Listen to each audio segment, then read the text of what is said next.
If you want to know what a man's like, take a good look at how he treats his inferiors, not his equals.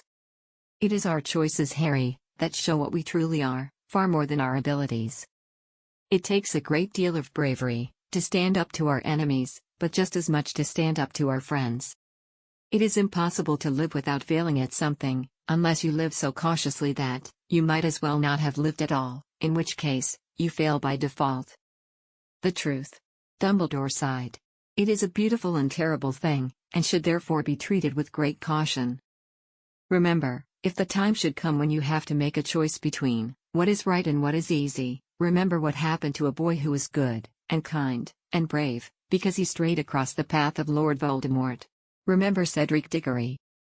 Numbing the pain for a while will make it worse, when you finally feel it. I don't believe in the kind of magic in my books. But I do believe something very magical can happen when you read a good book. Books are like mirrors. If a fool looks in, you cannot expect a genius to look out.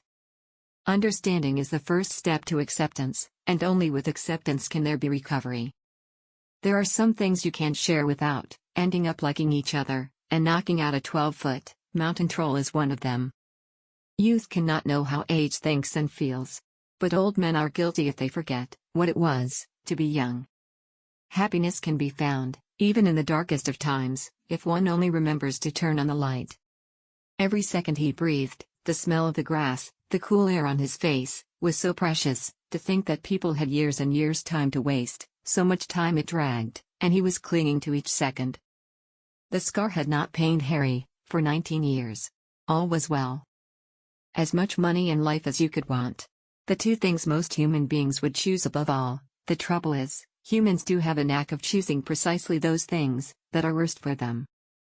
If you don't like to read, you haven't found the right book.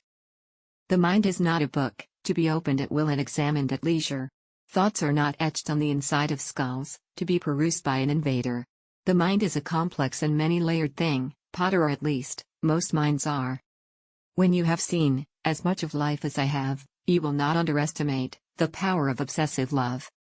Whether you come back by page, or by the big screen, Hogwarts will always be there to welcome you home.